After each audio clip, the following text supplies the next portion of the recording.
This is John Chenal with Vader TV, and we're back here today with Steve Rosenbaum, founder and CEO of Magnify.net, the online video platform. Steve, welcome. Hi. We were talking a little bit before about how online internet is changing how media is developing. You've been doing user-generated content for a long time, right? You were the one who did MTV News Unfiltered, was that 10, 15 years ago, longer maybe, giving people cameras, letting them do their own thing.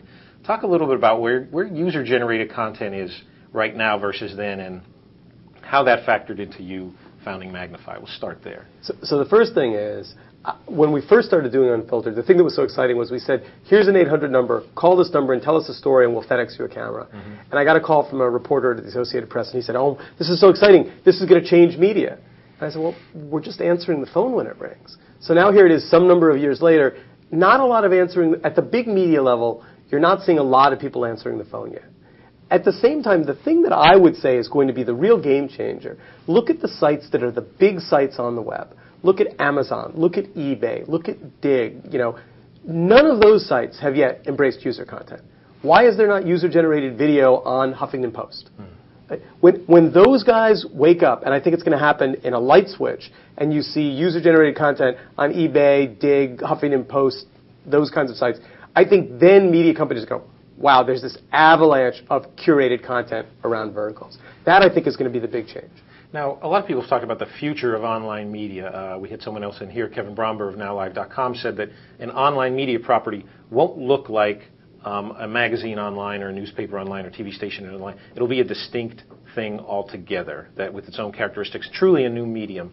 Are we there yet? Does that mean the old media goes away? What's your thoughts on that? So I haven't seen anything yet that makes me go, wow. I mean, the only thing I've seen that makes me go, wow, is that amazing multi-touch board that Jeff Hahn showed at TED a couple of years ago that looked just like Minority Report. It's like if I could go into my living room and go, there's a YouTube video and there's some text, and that I think will be the game changer. There's an interface question, right? Which is a flat screen's not a great place to read text on your wall, and a computer is not a great place to watch video. So the lean back, lean forward thing hasn't been sorted yet. That said, the real question you're asking, and I think it's a good one, is what are the old media companies, the mainstream media companies, that are going to really evolve into being kind of multimedia, legitimate? And so far, I mean, the New York Times is doing a little bit, you're seeing CNN do a little bit, but nothing that just makes your jaw drop and go, wow, that's the future. So it hasn't been built yet. Now here's the interesting thing. You mentioned Huffington Post. So many of the blogs, all they've done is really they've recreated traditional media online, because as you said, there's not a lot of back and forth yet. There's starting to be. Are we still waiting for the real first creation of an internet-based media company that is not sort of a reaction or trying to be what media has been, but is a brand new thing? Have we seen that yet, or when will we see it? So there are pieces of Huffington Post that are a brand new thing. Yeah. It's a huge collection of editorial resources, and the mediation's much looser than in the past. But no, I don't think there's anything yet that, when your kids look and say, well, what changed in your lifetime? Mm-hmm. I don't think you're going to say, well, this is the brand new media play. And part of that is, if you think about it, I mean, YouTube is now, 4 years old?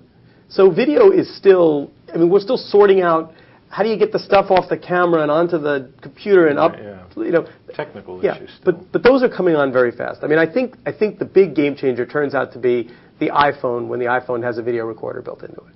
What does that do? Then all of a sudden everybody's just in TV but you see, watching it in their own living room? But I think it's more than that. I think first they start recording things, and then they start realizing that they want to edit, and then you start seeing everybody raise their game and go, wait a minute, that guy's stuff is better edited than mine.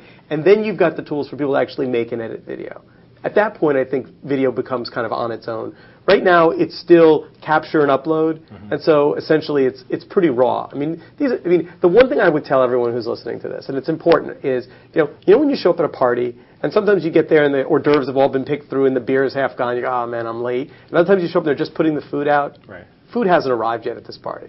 We're still that early in the Yeah, party. we're even, you could go out in the hall, smoke a cigarette, and make a couple phone calls and come back in, and you'd still be early.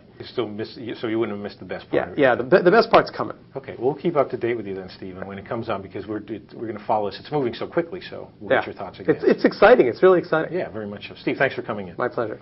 And speaking today with Steve Rosenbaum, founder and CEO of Magnify.net, the online video platform.